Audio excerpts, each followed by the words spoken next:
As you make the different projects in the shop using the plywood, what do you do with all the little scraps that you have left over? Well, if you're like me, you accumulate them for quite some time and then you end up just throwing them in the trash can. Well, no more. Because the last time I did that, I looked at the trash can and realized there was an awful lot of just small scrap pieces of plywood that I was throwing away. And I wanted to be able to figure out a way that I could actually take that scrap material that I was just throwing away and make it usable again. And the way I'm going to do that is cut it up into small pieces and then make a pattern. The pattern that I'm going to cut today is this one right here. It just gives you a 6-sided piece. I'm going to glue this together, then I can cut it, glue this into a panel, and now I have another panel, but it'll be a decorative piece of plywood that I can use for all different types of projects. This is the pile of scrap plywood that was getting ready to head to the trash. The first thing I'm going to do is sort out the different types of plywood that I have, and then I'll use those pieces to be able to cut the pattern for that 6-sided design. To start the project of cutting the design itself, I need this digital angle gauge. I'm going to calibrate it to 0 on my table saw, and then I'll tilt the blade over to 60 degrees. And that will give me the proper angle to be able to cut this 6-sided design that I want to do. I'm going to cut the first piece of the plywood to be able to give the plywood itself with that 60-degree angle. It's necessary to have this first piece of board cut with the saw blade set at that 60 degrees. Because what I'm going to do now is use this scrap piece of wood to be able to set the fence to the correct distance from the blade itself. And I need this piece of wood to literally touch the fence at the bottom corner and rest gently against the saw blade itself. That way I'll have the proper distance from the blade over to the fence. This setup is critical to make this process work. And I would certainly suggest taking your time and making sure that you get this set correctly. If you don't, the whole process is going to be a failure. Okay, now that I have the fence set and the angle of saw blade set, I'm ready to be able to start cutting the strips. Now these strips will each have a 60-degree angle cut on them, and of course that 60-degree angle will be parallel to each side. So this next step is very repetitious. I'm going to take all of the scrap plywood that I had separated, so it's like type of plywood, and I'm going to cut all of these different strips. Once that's done, I'll show you the next step. And the first piece that I can cut on the scrap, I can actually flip over like this and get another piece out of it, so it's not actually wasted. The piece that remains on the table saw is ready to go. I can take this one. It already has a 60-degree angle on one side, and I can cut this until there's no more opportunity to be able to cut the pieces. Sometimes you'll be left with just a little bit of scrap because these are small pieces to begin with. Now the last step before I actually start to glue up is I like taking all of the different strips that are all various lengths and cutting them approximately the same. Now this is somewhere between 12 and 15 inches long. You can make a decision on what's comfortable for you, but to me this is a good length. It's very manageable to be able to work with. So here's a look at the design and what it's going to look like. Now you can also change this and you can create another design. So this is another possibility. But keep in mind, you don't want to mix up the patterns unless you have a specific pattern in mind. But this does give you different alternatives with the exact same cut. Now I'm not going to use clamps. I'm going to use these rubber bands. Now this is a number 10 rubber band that you can pick up at any of the big box stores, Hobby Lobby, Michael's, any of these type of places. The glue that I'm using is the Titebond 3. It gives you a little bit more of a working time. Now put the glue onto this piece of aluminum foil, and this actually works out real well. It makes for the cleanup to be very, very easy. I'm also using a foam brush to be able to help apply this glue. And this really does speed up the process a lot because I can literally put the glue on both of these surfaces at the same time and then add that third piece in. Now I've already put glue on the first two pieces to be able to join them together. So now all that's left is to make sure that I have the correct pattern, and then I can put the rubber bands on to be able to clamp it together. I'll double check the pattern one more time just to make sure that it's correct, because it's, quite frankly, very easy to mess up the pattern and create the wrong design. Yeah, I did that one time and didn't catch it till later, but I have another project in mind for that one stick that had a different pattern on it. From that pile of material that I had, I separated out the different types of plywood.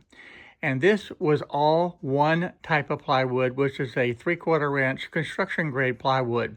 I cut all of these into the strips, glued them together, and I'm ready to take the rubber bands off the remaining strips so I can cut them now into the small pieces. I'm using 220 grit sandpaper just to lightly sand any excess glue that was on the edges of these pieces and any irregularities that may exist on these pieces of wood. This only takes just a few minutes just to be able to lightly sand them on all 6 sides just to make sure that it's nice and smooth. I'm going to save all of this sawdust, because that will be very important in being able to fill the little gaps. And I want to capture as much of this sawdust as I can. So that gives me about 1 ounce of the sawdust. Hopefully that'll be enough. If not, I'll go to the other sources, table saw or the different sanders, and pull some out of there. Plus I have the buckets with the sawdust in it from the dust collection. Depending on the type of project that you want to do, you want to be able to decide the thickness that you want each of these pieces. For my projects, I decided to set this up to be able to cut these segments a 1/2 inch, or basically 12 millimeters thick. You notice I have an auxiliary fence set up so that as I cut these strips, it does not bind between the saw blade and the fence itself. There's actually room there for these little pieces to be able to escape right out the back of the saw blade. That way it keeps your fingers safe, and it makes it where there's no chance of this binding. You really don't want to take the chance on having any type of kickback and having these small pieces of wood fly back at you. This type of setup will prevent that. So please always keep safety first priority when you're doing this type of cutting, these small pieces. Now if you have one like this that just didn't want to come out, turn the table saw off, wait for the blade to completely stop, and then remove that piece. Once that's done, then you can continue the process. Now that doesn't happen often, but if it does, that's the safest way to be able to handle the situation. Now I didn't count all of these, but there's over 300 of these. Now you will have a little bit of tear out. That's no big deal. Lightly sand it, and that'll be taken care of before you glue it together. One thing that you're going to notice as you're doing this pattern plywood process is that it's very repetitious at every stage, and this is no different. But it does go very quickly, and it does not take much to be able to sand these little pieces and get that tear out off. I'm making a very simple jig to be able to glue these pieces together. It just consists of 2 90-degree pieces of wood on this piece of melamine. And once I know that that is square, then I'll screw in this second piece of wood to be able to hold it in place. To prevent these pieces of wood from actually sticking to the melamine and to the wood itself, I took the precaution of being able to put the packing tape onto the pieces of wood. The glue will not stick to that. As far as this melamine itself, for the most part, the glue does not stick to it, but I want a little bit of extra insurance. And to be able to do that, I'm going to use some paste wax. Now this is the paste wax that I'm using. It's just a finishing wax by Minwax. And I've had this can literally for years, and it still works great. And literally all I'm going to do is just put a thin coat of the wax on the melamine, let it dry a few minutes, and then buff it off. And that will provide a very smooth, slick surface that the glue will not stick to. Now the next step is very important for me. Now this may not be of a big deal for some of you, but for me it's very important to be able to dry fit these together, because I have a tendency to be able to not see on first glance the correct orientation. So I have to very carefully orient each of these pieces, double check it, and then make sure that it's oriented correctly. And that one, for an example, is not. I have to be able to orient that one correctly and flip it around and adjust it. And it's still out of place. So we're going to do this one more time to be able to get the orientation correct. Even after I do this, I'll usually let my wife come out. She'll take a look at it as an extra set of eyes just to make sure that I have everything oriented correctly before I glue that first piece together. It's much easier to correct it now because once they're glued together, well, you have to live with it, and I don't want to have the pattern messed up. Okay, here's a look at the first section that I have put together. And I want to look at it from a couple different angles to make sure that everything is oriented correctly. It's finally time to actually glue it together. So I'll take this whole entire section and slide it out of the way. And then I'll take each piece and slide it down to where it needs to be, add the glue, and put it together. Now this is going to take a little time, and I'm going to do this off camera, but I'll be back in just a moment. The setup is very similar as what I did before. I'm using a little makeshift aluminum tray to be able to put the glue in. That makes the cleanup very easy. I'm using a little brush to be able to apply the glue and make sure that my orientation is correct. I'll just slide it in position, double check it one more time, and then I'll take my next piece.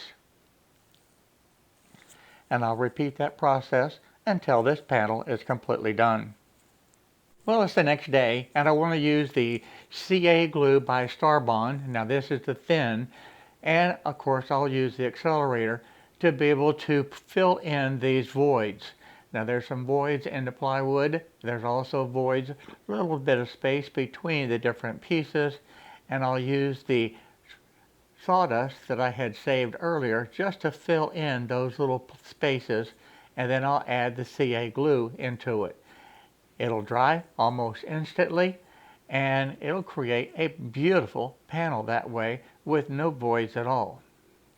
The process that I'm using is I want to take the sawdust and I want to pack the void just as tight as I can with the sawdust. And then I'll put a little bit of the CA glue on there, and it will soak into the sawdust itself and bond to the pieces of the wood. This dries virtually immediately, so I can just simply now sand this and get it nice and smooth. To do that, I'm just going to hook up my orbital sander and be able to put the dust collection on, because it will create quite a bit of sawdust. As far as the sanding disc itself, I'm using a 60 grit paper for the first sanding to be able to get all of this material sanded, smooth, and flat.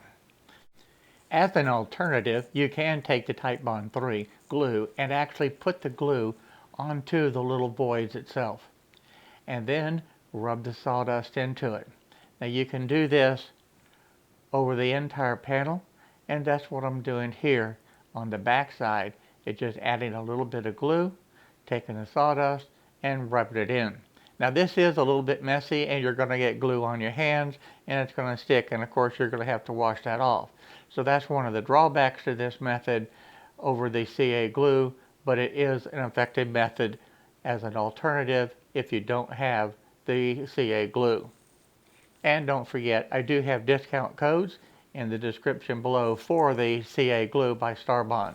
So after you have everything sanded and it's smooth and all the voids are filled, I'm going to take just a little bit of alcohol and put onto this wood just to kind of show you what it's going to look like with the finish.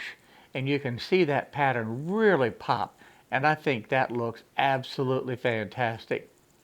So I don't know what project I'm going to make yet with this sheet, but it's certainly a big saving on not having to throw away all of those little scraps. So leave me a comment down in the comment section and tell me what type of project that you would like to see with this pattern plywood that's all made out of the scrap material. I'll take one of your ideas and make that project for you. Well, there you have it. A very simple pattern that is going to save a lot of scraps just going into the trash can and into the landfill. Now, as far as the different designs, it's almost limitless. It really all depends on your imagination. So you can create just about any type of pattern that you want, and then take the sheets that you create and turn them into new projects. You can make boxes, you can make drawers, you can make drawer fronts, you can make all types of things that you normally would be using the flat sheet goods. Well, now you're using a pattern flat sheet good, if you will. It's still plywood, but it's now very decorative, and you can really do some creative things.